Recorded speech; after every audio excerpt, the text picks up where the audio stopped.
lhe será tirada, e ele será como um animal, até que passe 7 tempos. A decisão é anunciada por sentinelas. Os anjos declaram um veredito, para que todos os que vivem saibam que o Altíssimo domina sobre os reinos dos homens e os dá a quem quer, e põe no poder o mais simples dos homens. Este é o sonho que tive, o rei Nabucodonosor. Este é o sonho que eu, o rei Nabucodonosor, tive. Agora, Beltesazar, diga-me o que significa o sonho, pois nenhum dos sábios do meu reino consegue interpretá-lo para mim, exceto você, pois o Espírito dos santos deuses está em você. Então Daniel, também chamado Beltesazar, ficou estarrecido por algum tempo. Seus pensamentos deixaram-o aterrorizados. Então o rei disse: Beltesazar, não deixe que o sonho ou a sua interpretação o assuste. Beltesazar respondeu: meu senhor, quem dera o sonho só se aplicasse aos teus inimigos, e o seu significado somente aos teus adversários. A árvore que vistes, que cresceu e ficou enorme, cuja copa encosta no céu, visível em toda a terra, com belas folhas e muitos frutos, na qual havia alimento a todos, abrigo para os animais do campo, morada para as aves dos céus, nos seus galhos. Esta árvore, ó rei, és tu. Tu te tornastes grande e poderoso, pois a tua grandeza cresceu até alcançar o céu, e o teu domínio se estende até os confins da terra. E tu, ó rei, viste também uma sentinela, o anjo que descia do céu e dizia: derrubem a árvore, destrua-no, mas deixem o toco e as suas raízes, preso com ferro e bronze. Fique no chão, no meio à relva do campo, e ela será molhada com o orvalho do céu e viverá com os animais selvagens, até que passem 7 tempos. Esta é a interpretação, ó rei. Este é o decreto que o Altíssimo emitiu contra o rei, meu senhor. Tu serás expulso do meio dos homens, viverá com os animais selvagens, comerá capim como os bois, e te molharás com o orvalho do céu. Passarão 7 tempos até que admitas que o Altíssimo domina sobre os reinos dos homens e os dá a quem quer. A ordem para deixar o toco da árvore com raízes significa que o teu reino te será devolvido quando reconheceres que os céus dominam. Portanto, ó rei, aceita um conselho. Renuncia aos teus pecados e à tua maldade. Pratica a justiça e tenha compaixão dos necessitados. Talvez, então, continues a viver em paz. E tudo isso aconteceu com o rei Nabucodonosor. 12 meses depois, quando o rei estava andando no terraço do palácio real de Babilônia, disse: acaso não é esta grande Babilônia que eu construí como capital do meu reino, com o meu enorme poder e com a glória da minha majestade? As palavras ainda estavam nos seus lábios, quando veio do céu uma voz que disse: é isto que está decretado contra você, ó rei Nabucodonosor. A sua autoridade real lhe foi tirada. Você será expulso do meio dos homens. Viverá com os animais selvagens, comerá capim como os bois. Passarão 7 tempos até que admitas que o Altíssimo domina sobre os reinos dos homens e os dá a quem quer. A sentença sobre Nabucodonosor cumpriu-se imediatamente. Ele foi expulso do meio dos homens, passou a comer capim como os bois. Seu corpo molhou com o orvalho do céu, até que os seus cabelos e pelos cresceram como as penas das águias, as suas unhas como a garra das aves. Ao fim daquele período, eu, Nabucodonosor, levantei os olhos ao céu e percebi que o meu entendimento tinha voltado. Então louvei o Altíssimo, honrei e glorifiquei aquele que vive para sempre. O seu domínio é um domínio eterno, o seu reino dura de geração em geração. Todos os povos da terra são como nada diante dele. Ele age como lhe agrada, com os exércitos dos céus e com os habitantes da terra. E ninguém é capaz de resistir à sua mão, ou dizer-lhe: o que fizeste? Naquele mesmo momento, voltou-me o entendimento, e eu recuperei a honra, a majestade, a glória do meu reino. Meus conselheiros e os nobres me procuraram, meu trono me foi restaurado, a minha grandeza veio a ser maior ainda. Agora eu, Nabucodonosor, louvo, exalto e glorifico o Rei dos céus, porque tudo o que Ele faz é certo e todos os seus caminhos são justos. Ele tem o poder para humilhar aqueles que vivem com arrogância. Podemos orar? Feche os seus olhos mais uma vez. Oh, Senhor Deus, muito obrigado por Tua palavra nessa noite, Deus. Como ela é rica, como nós somos privilegiados por poder ouvir, ler, ter a Sua palavra conosco nesses dias. Pai, nós pedimos nessa noite que o Senhor nos ensine, Deus, que entre os meus lábios e os ouvidos daqueles que estão ouvindo a Tua palavra nessa noite, o Teu Espírito Santo aplique a Tua palavra sobre todos os corações, Pai. Que o Teu Espírito faça essa palavra relevante para cada vida que está aqui. E quando nós terminarmos esse encontro contigo, Senhor, a gente possa sair dizendo aqui: Deus, o Senhor falou comigo de forma muito profunda. Agora, Pai, eu rogo ao Senhor nessa noite uma misericórdia sobre minha vida, para que essa palavra que o Senhor ministra hoje sobre nós chegue sobre o coração de todas aquelas pessoas que estão te ouvindo nessa noite, e que o Teu Espírito nos convença do pecado, da justiça e do juízo. Seja assim para a glória do Teu nome. Eu oro em nome de Jesus. Amém. É claro que Deus nos prova com dificuldades. É claro que Deus nos prova com os momentos difíceis, com as lidas, com as labutas, com as lutas, com a peleja, com as críticas. Mas uma coisa, eu e você, nós precisamos nos conscientizar, que na sua vida, a maior parte das vezes, você será testado com o sucesso. Mais com sucesso do que com a dificuldade. Porque se você observar para a sua vida hoje, você observar a sua vida hoje, você tem vivido momentos de luta, de dificuldade sim, mas por certo, os maiores momentos, os maiores tempos na sua vida, têm sido tempos onde você tem sido abençoado. Onde você consegue olhar para a sua vida e sentir alegria, e você olha para a vida e diz assim: Deus, que tempo bom é esse. As suas lutas, elas são um espaço pequeno comparado à bênção que você tem dada por Deus. Eu tenho certeza que muitos de nós, se já não experimentamos isso, a gente já viu pessoas viverem dessa forma. Qual forma? Todas as vezes que as pessoas começam a crescer, todas as vezes que as pessoas começam a prosperar, todas as vezes que as pessoas começam a avançar, elas acabam tendo a sua fé enfraquecida. Isso não é um paradoxo, isso é uma realidade. É comum as pessoas se aproximarem de Deus, Deus começar a abençoar, as coisas começarem a fluir, acontecer. Então as pessoas começam a adquirir coisas, elas começam a conquistar coisas, e ela não tinha uma empresa, agora ela tem, ela não tinha um trabalho legal, agora ela tem, ela não era pessoa respeitada, agora ela é.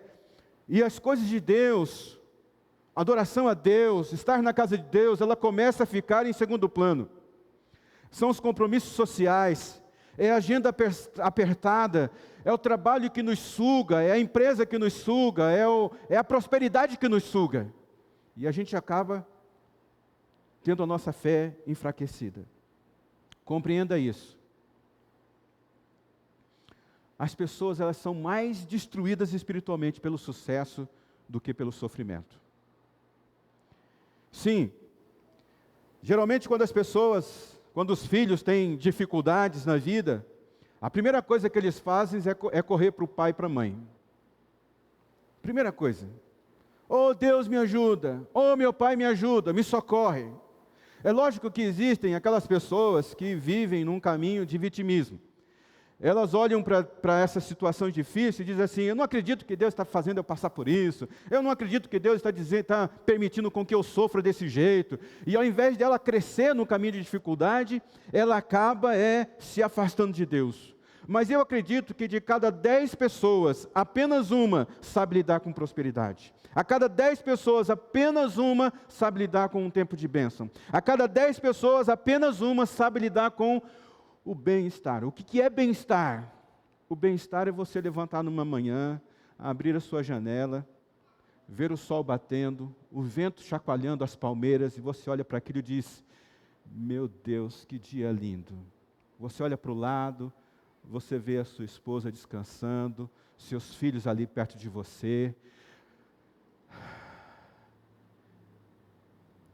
De cada 10 pessoas, apenas uma sabe lidar com o bem-estar. A cada 10 pessoas, apenas uma sabe lidar com o crescer, com o avançar, com o estar bem. Pouca gente sabe lidar com elogios, por exemplo. A Bíblia diz que o homem, ele não é testado pelo sofrimento, o homem ele é testado pelos elogios. Provérbios capítulo 27, versículo 21, diz assim: o crisol é um instrumento ou uma forma que você testa a prata. Provérbios diz: o crisol é para a prata. O crisol é para testar a prata. E diz: o forno é para o ouro. O fogo, ele purifica o ouro. Mas, diz o texto, mas o que prova o homem são os elogios que ele recebe. Se você não está recebendo elogios, pode ser porque você ainda não aprendeu a lidar com eles. Porque o elogio é uma ferramenta que pode ajudar você a engrandecer o nome de Deus, ou ele pode, inclusive, destruir você. Irmãos, nós somos testados mais quando nós estamos vivendo em um tempo de bênção. Nós somos mais provados quando nós estamos vivendo um tempo de graça. Hoje nós vamos olhar para a vida de um homem que conquistou muito na vida. Um homem que Deus deu a ele todas as coisas. E nós vamos ver como Deus tratou este homem com uma vara, a fim de que ele pudesse reconhecer que qualquer um de nós podemos ser poderosos na terra, mas Deus, ele está sobre todo o poder. É como se esse homem, ele recebesse tudo de Deus, mas ao mesmo tempo ele perdesse tudo, para que ele pudesse reconhecer quem era Deus na vida dele. O nome deste homem é Nabucodonosor. E antes de falar sobre ele, a gente precisa lembrar que esse texto que nós acabamos de ler aqui, Daniel capítulo 4, todo o livro de Daniel foi escrito por Daniel, com exceção do capítulo 4. O capítulo 4 é como se fosse uma carta de Nabucodonosor. E Daniel, quando ele está escrevendo esse livro, por conta da importância deste homem para o mundo de então, Daniel resolve colocar essa experiência de Nabucodonosor dentro do seu livro. Então, o capítulo 4, ele foi algo que foi escrito pelo próprio Nabucodonosor.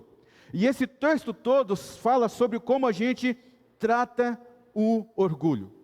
A gente precisa ficar muito atento com o orgulho, porque o orgulho, gente, é algo poderoso. O orgulho é mais forte do que você imagina.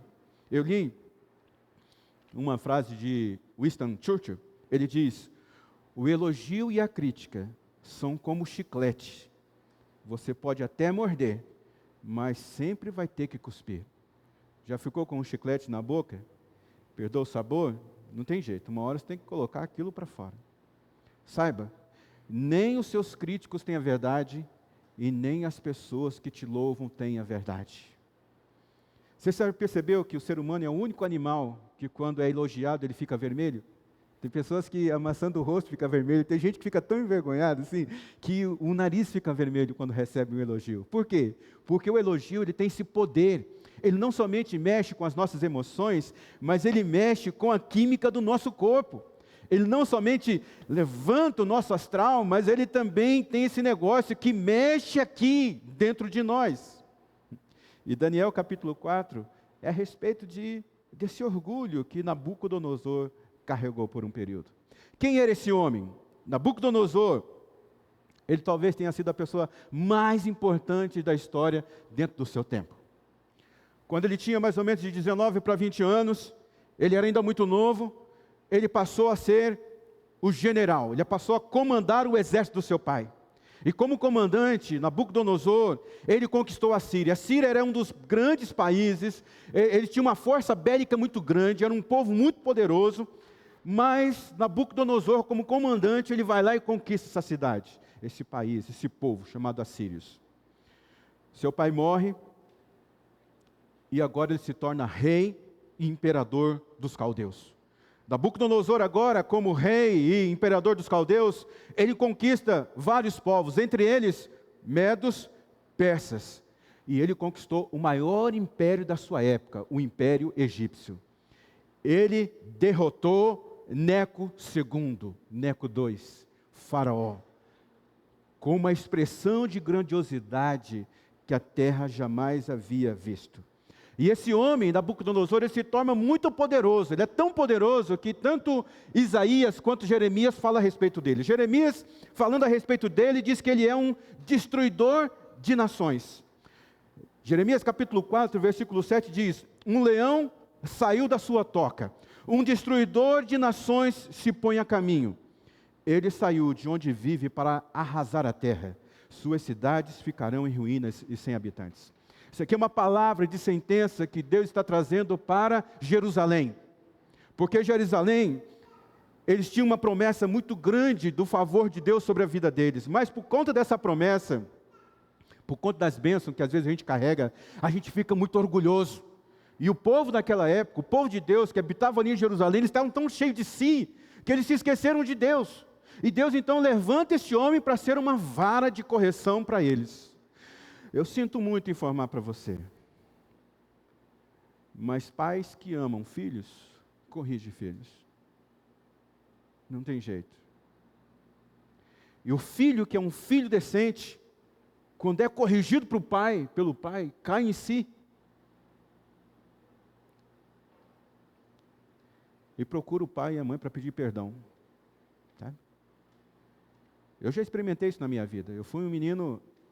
Eu não me envolvi com droga, não frequentei boates, assim, não tive uma vida desregrada tanto emocionalmente quanto socialmente, não. Mas eu me lembro quando meu pai e minha mãe me corrigiam. Hoje, olhando para trás, já com 50 anos, eu olho e vejo assim, poxa, se meu pai não tivesse corrigido a minha trajetória, se a minha mãe não tivesse corrigido a minha trajetória, o que seria de mim hoje? Há um tempo atrás eu voltei para a minha cidade natal, porque meus pais moram lá ainda. E naquela época, eu acho que isso fazem mais ou menos eu acho que deve fazer uns 3 anos mais ou menos. Eu queria muito que as minhas filhas conhecessem a casa que eu morei, o bairro que eu vivi, e o sítio que eu buscava leite para o meu pai e para a minha mãe. Eu queria muito. Então, isso foi um programa de índio para elas, mas eu queria muito que elas... Eu tinha andado pelas terras daquele bairro, pelas ruas daquele bairro, até o sítio que eu buscava leite, tudo a pé, eu andava lá tudo a pé, e agora eu estava com as minhas filhas dentro do carro, a esposa, eu estava andando de carro lá, e eu levei elas em cada ponto, falei, papai morou aqui, papai vinha buscar leite aqui, e naquele dia, eu me lembro que naquela oportunidade que eu estive lá em Guararapes, eu tive a oportunidade de conversar com alguns vizinhos, e conheci pessoas que, assim, pessoas me falaram de pessoas com as quais eu convivi, amigos meus. Então, quando eu olho para trás agora, eu vejo que Deus foi tão favorável comigo, Deus derramou tanto favor na minha vida, porque muitos daqueles meus amigos com os quais eu convivia morreram, vidas estão desvirtuadas, eles não conseguiram alcançar o que eu consegui, mas eu olho para a minha vida e digo, não fui eu que consegui, é Deus que tem me dado. Então, se você parar um pouquinho, olhar para trás e ver que seu pai e sua mãe te corrigiu, você vai também agradecer a eles. Você vai se lembrar... Recorde aí, as pessoas com as quais você conviveu, você cresceu, no seu bairro, onde essas pessoas estão, o que elas estão fazendo, como é que está a vida delas? É bem provável que a sua vida esteja melhor. Estava conversando com uma pessoa um dia desse, ele falou assim, de todos os amigos que eu convivi, acho que 3 ou 4 deram certo na vida, o restante tudo, ou morreram, ou estão presos, ou estão aquilo outro. Então, é significativo quando um pai e uma mãe corrigem um filho. E Deus corrige o filho. Deus levanta essa nação, esse homem chamado Nabucodonosor, para poder corrigir Jerusalém, o seu povo. E Isaías fala sobre isso, como eu disse, Jeremias fala sobre isso. E às vezes a gente não entende, porque Deus levanta pessoas para nos corrigir. Às vezes a gente não entende porque pessoas discordam da gente, porque pessoas abandonam a gente, porque pessoas, elas não gostam da gente.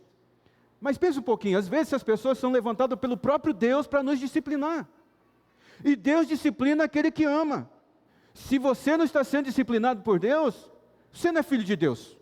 Mas se você é filho de Deus, certamente, quando você pisar na bola, Deus vai vir e vai corrigir você. Porque pessoas são levantadas no mundo para colocar a gente no lugar. Deus levantou Nabucodonosor para colocar o povo de Jerusalém no lugar, o povo dele. Então Nabucodonosor foi essa pessoa que, quando Daniel tinha mais ou menos 16 anos de idade, ele ataca Jerusalém e leva Daniel como escravo. Daniel tinha mais ou menos 16, 17, 15 anos. Daniel é levado para a Babilônia como escravo. Nabucodonosor tem pelo menos 3 experiências significativas com Deus. A primeira experiência que ele teve com Deus, Nabucodonosor teve um sonho. Ele tinha mais ou menos aí por volta de uns 22 anos. Ele já tinha conquistado muito. Ele tem um sonho. Nesse sonho, ele vê um corpo com imagens de animais. Cabeça de metal, ombro de outro, sabe?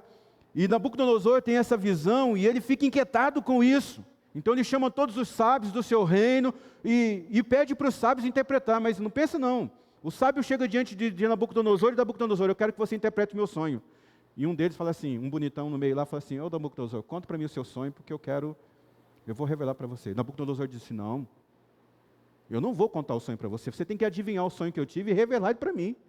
Ele já era muito esperto naquela época, porque, imagina, contou um sonho, qualquer um pode revelar de qualquer jeito, mas ele falou assim, não, se tem alguma coisa sobrenatural disso, você vai ter que revelar o sonho que eu tive e você vai ter que dar a interpretação.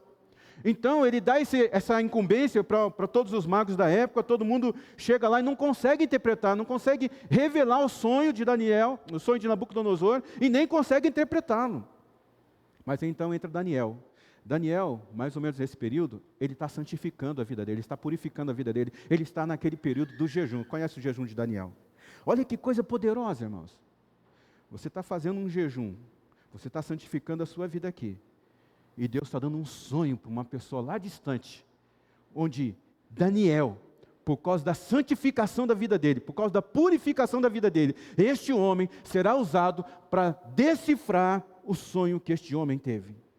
É poderoso demais quando você santifica a sua vida, é poderoso demais quando você faz um jejum. Então Daniel chega diante do rei Nabucodonosor e diz, Nabucodonosor, você sonhou com isso, isso e isso, e a interpretação é essa. Olha a reação desse menino, de 22 anos mais ou menos, está registrado em Daniel capítulo 2, versículo 46 e 49. Vou ler o texto para você. Então o rei Nabucodonosor caiu prostrado diante de Daniel, prostrou-lhe honra e ordenou que fosse apresentada uma oferta de cereal e incenso.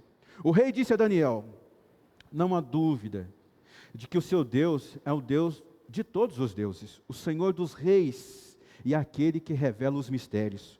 Pois você conseguiu revelar este mistério. Então o rei colocou Daniel num alto cargo e o cobriu de presentes. E ele o designou governante de toda a província da Babilônia, e o encarregou de todos os sábios da província. Além disso, a pedido de Daniel, o rei nomeou Sadraque, Mesaque e Abidnego, administradores da província da Babilônia, enquanto o próprio Daniel permanecia na corte do rei. Nabucodonosor fica tão impressionado que aquele menino, Daniel, interpreta aquele sonho, que ele imediatamente pede para os seus servos trazerem oferendas para ele. Daniel diz, não sou eu. E então Nabucodonosor tem essa primeira experiência grandiosa com esse Deus grandioso. A segunda experiência que Nabucodonosor tem, ele está mais ou menos com 35 a 37 anos. Nabucodonosor decide fazer uma estátua para honrar o nome dele. Ele é doido, ele não aprendeu, ele já tinha visto Deus se revelar agora, mas agora ele está tão cheio de orgulho, ele está tão cheio de arrogância, ele está assim tão cheio de si, que ele manda construir uma estátua da sua imagem, e coloca um decreto que todo mundo tem que adorar aquela imagem. Mas existem uns meninos lá que não fazem isso, Daniel e seus amigos. Por causa disso, Daniel e seus amigos são lançados numa fornalha ardente. Quantas vezes a fornalha estava aquecida mais? 7 vezes mais. Então, Daniel e seus amigos são lançados nessa fornalha, aquecida 7 vezes mais. Agora, Nabucodonosor está lá no seu quarto, andando de um lado para o outro, andando de um lado para o outro. E o que vai ser de Daniel? O que vai ser de Daniel? Daqui a pouco ele sai do seu palácio e vai até a fornalha para ver como é que está Daniel. E ele tem uma outra experiência com Deus lá, porque ele vê um anjo lá dentro da fornalha. A Bíblia diz que nem cheiro de fumaça tinha nas roupas de Daniel e seus amigos. Então, Nabucodonosor, ele fica tão impressionado com esse milagre que Deus realizou na vida de Daniel. Daniel capítulo 3, versículo 28 a 30, que ele disse assim: Disse então Nabucodonosor: Louvado seja Deus de Sadraque, Mesaque e Abidnego, que enviou o seu anjo e o livrou dos seus servos. Eles confiaram nele, desafiaram a ordem do rei, preferindo abrir mão de suas vidas a prestar culto e adorar outro Deus, que não fosse o seu próprio Deus. Por isso, eu decreto que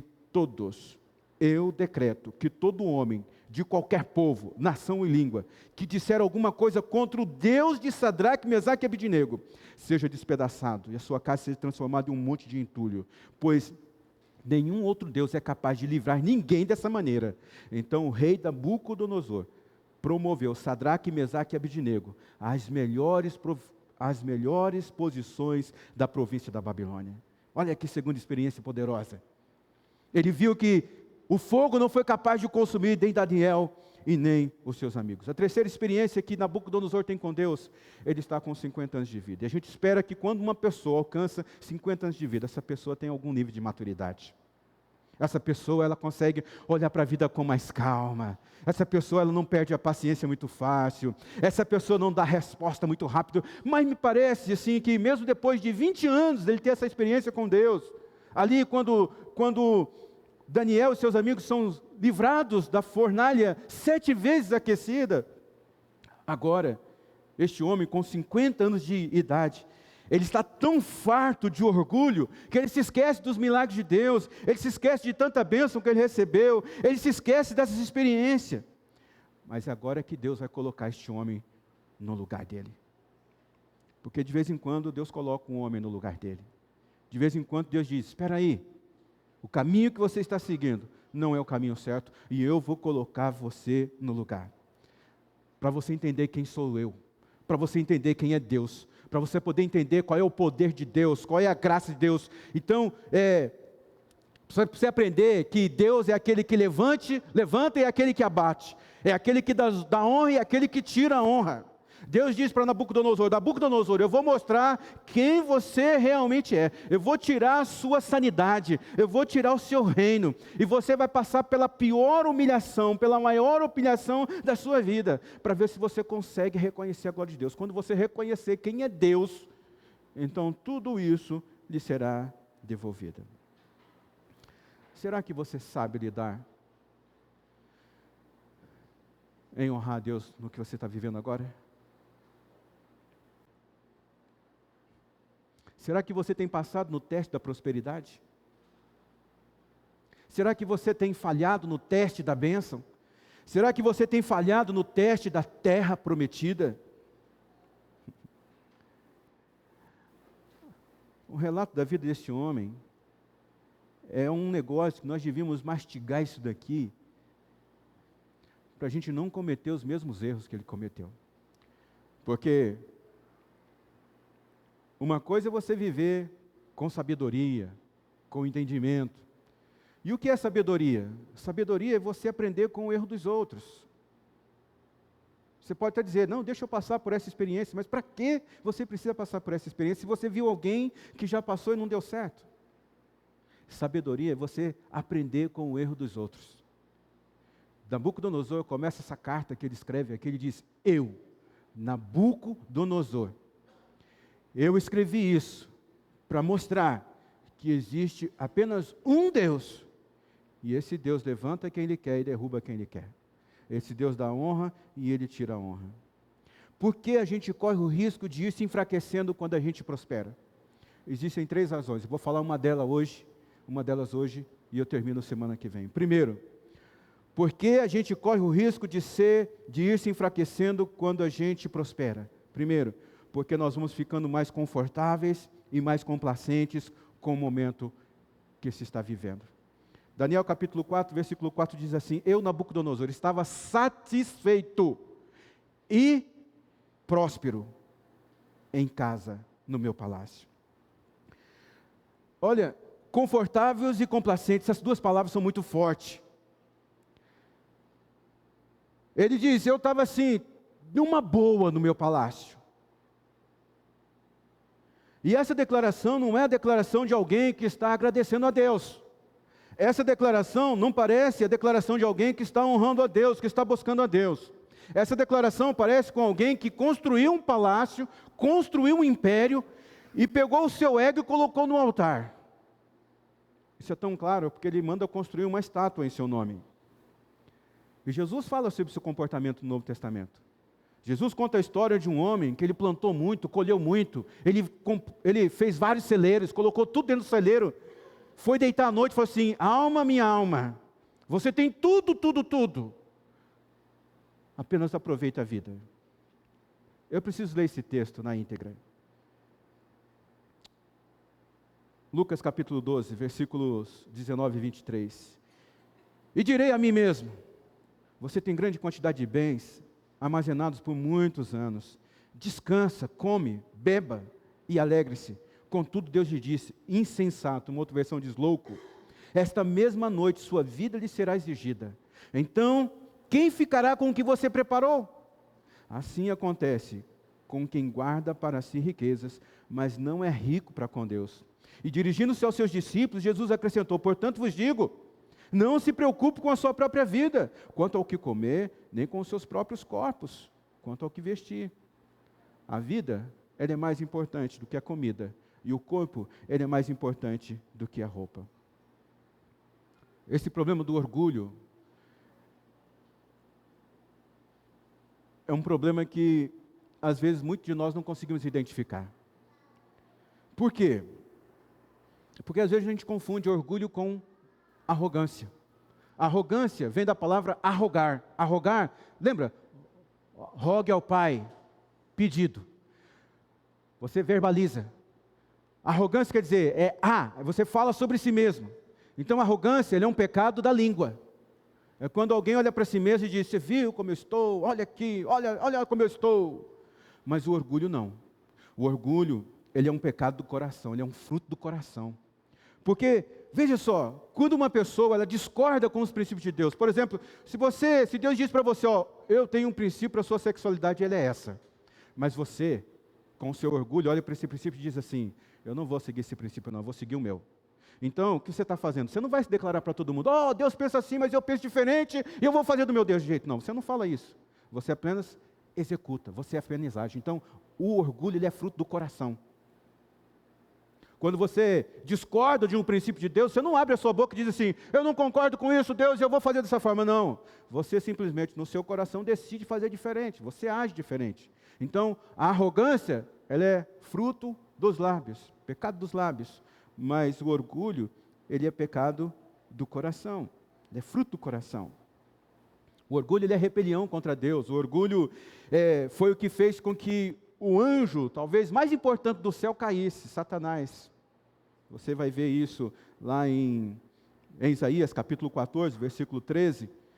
E tu dizias em teu coração, eu subirei ao céu, acima das estrelas de Deus, exaltarei no meu trono, e no monte da congregação me assentarei, aos lados do norte, subirei sobre as alturas das nuvens, e serei semelhante ao Altíssimo. O único lugar que o diabo queria era o lugar de Deus. E essa também foi a causa que o homem caiu. Você lê Gênesis, quando Gênesis relata que porque o homem caiu, a serpente conversou lá, e a serpente disse assim, Deus disse para você fazer o quê? Ele falou assim, eu posso comer de todas essas árvores, mas só não posso comer dessa. Então Satanás disse, porque ele sabe muito bem que o dia que você comer dessa árvore, você vai ter entendimento e vai ser igual a Deus. O que atraiu o coração do homem? Ser igual a Deus. Arrogância. A Bíblia diz, o orgulho vem antes da destruição, e o espírito altivo antes da queda. O Senhor detesta os orgulhosos de coração. Sem dúvida, eles serão punidos. No orgulho não tem recompensa, irmãos. Qualquer tipo de orgulho será punido por Deus. Mas como nós somos filhos de Deus, eu acredito muito que nós estamos vivendo uma das épocas mais difíceis da história da humanidade. Apesar de toda a tecnologia, de todo recurso, hoje se tem mais recurso do que se tinha na época de Nabucodonosor. E apesar de tudo que nós temos de conhecimento, de tecnologia, de bens, de informação, mesmo assim o ser humano está batendo cabeça com esse ambiente de pandemia. E eu acredito muito que apesar desse ambiente de pandemia que nós estamos vivendo, que o ser humano hoje está tentando, muito tem chamado de reset esse tempo. Mas eu acredito muito que a próxima etapa, Deus quer levantar seus filhos, trazê-los para o lugar de governança, como Ele fez com Daniel. Mas para isso a gente tem que passar nesse teste. E de não sermos encontrados orgulhosos.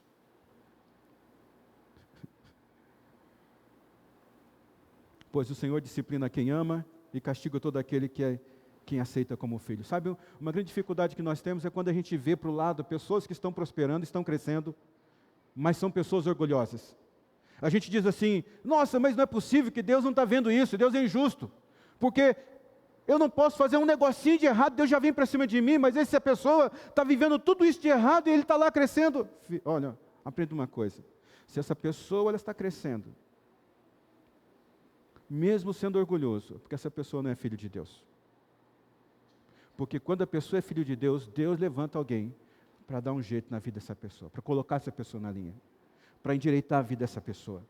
Então não fique triste se você olhar do lado e ver pessoas arrogantes, pessoas orgulhosas crescendo, e nada está acontecendo na vida dela. E você olha para a sua e diz assim, poxa, eu não posso pisar um pouquinho fora da risca, que Deus já vem em cima de mim. Deus está vindo em cima de você, porque você é filho, Ele te ama. Ele quer depositar, Ele quer ver tudo aquilo que Ele depositou sobre a sua vida fluindo. Então Deus diz, não, para aí, vem cá, vamos resolver isso. Será que você consegue entender isso? Eu vou parar aqui, porque realmente não vou ter tempo de fazer tudo. Semana que vem a gente volta. Não deixe de vir, porque houve uma mudança significativa na vida de Nabucodonosor. Ele mesmo diz aqui no final, tudo voltou para ele. Tudo voltou para ele. E ele foi mais poderoso do que o começo. Então eu acredito que Deus está prestes para fazer essa obra na sua vida também.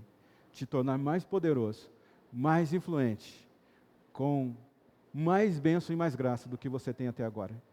Tudo que Deus quer fazer nesse momento é alinhar o nosso coração para o mais que Ele quer depositar. Você pode ficar de pé, eu vou orar com você. Antes de fazer essa oração, eu quero convidar você para cantar essa canção. Então, depois da primeira parte da canção, a gente ora encerrando o nosso culto.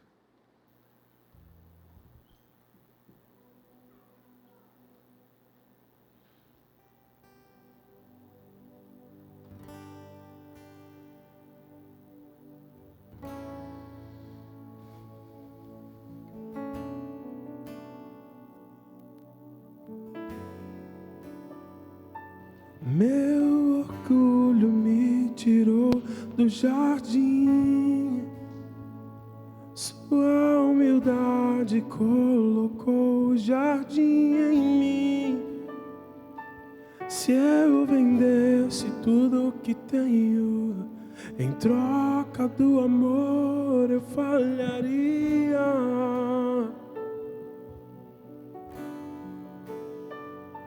Pois o amor não se compra e nem se merece. O amor se ganha, de graça o recebe. O amor não se compra e nem se merece. O amor se ganha, de graça o recebe.